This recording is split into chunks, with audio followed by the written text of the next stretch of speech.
गाईस, आज मी तुम्हाला थंडगार दहीवडा असा बनवून दाखवणार आहे. चला तर मग रेसिपीकडे. आता मी उडदाची डाळ 5 ते 6 तास भिजून घेतलेली आहे आणि ती आता मिक्सरमध्ये ग्राइंड करून घेणार आहे. आता आपण डाळ मिक्सरमध्ये ग्राइंड करून मस्तपैकी बारीक घेतली आहे आणि ती घट्टच ठेवायची, पातळ करायची नाही, वडे चांगले होणार नाही. आता आपण ह्याच्यामध्ये स्वादानुसार मीठ टाकूया, घालून घेऊया, असं एकजीव करूया. आपण ह्याच्यामध्ये थोडासा सोडा टाकूया. आपण आता चिंचेची चटणी करून घेऊया. पाणी टाकूया, थोडंसं चिंच भिजून घेऊया.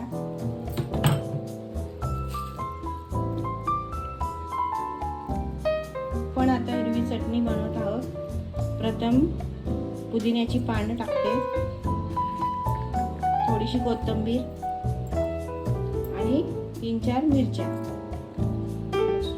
लसणाच्या 4-5 पाकळ्या,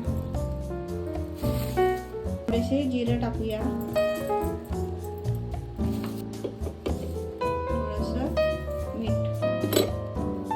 याला मिक्सर मध्ये ग्राइंड करून घेऊया. आपल्याला ह्यामध्ये ब्रेडचे कॉर्नर टाकायचे आहेत. मी 1 पाव दही घेतली आहे, तुम्ही तुमच्या प्रमाणेपणे घेऊ शकता.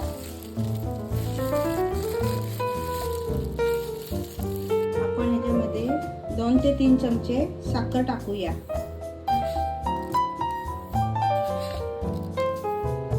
आपल्याला दहीला असं फेटून घ्यायचं आहे.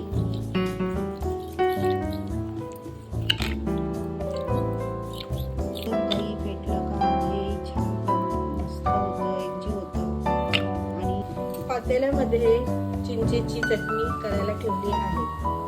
चिंचेच्या कवळमध्ये 1 चमचा हनी मी टाकत आहे, सपोला हनी. खूप छान असतं हनी, ते तुम्ही पण वापरून बघा. बेटर मी चांगलं बारीक करून घेतलेला आहे, पण पहिल्यांदा आपण हा पिठाचा गोळा पाण्यात घालून बघायचा.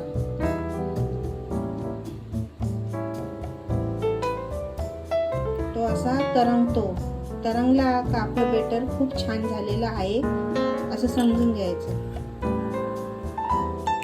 आता तेल टाकूया कढईमध्ये वडे तळण्यासाठी. पण आता दही वडे फ्राय करायला टाकतो आहे.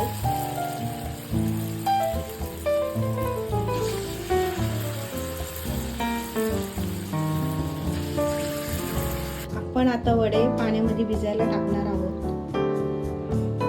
आणि आपण दही वडे पाण्यातून काढून पूर्ण पाणी काढून बाहेर काढत आहोत. आता आपण दही टाकून घेऊया, थंडगार दही टाकून घेऊया. दही वडाला थंडगार दही टाकणं छान असतं, खायला पण. आपण ब्लॅक पेपर टाकूया, थोडीसा चटणी टाकूया हिरवीगार मस्तपैकी, पुदिन्याची, कोथिंबीरची. आता चिंचेची चटणी टाकूया मस्तपैकी छान. आहा, किती छान झाला आहे दहीवडा, बघा तुम्ही खाल तर खातच राहाल. किती छान झालेला आहे.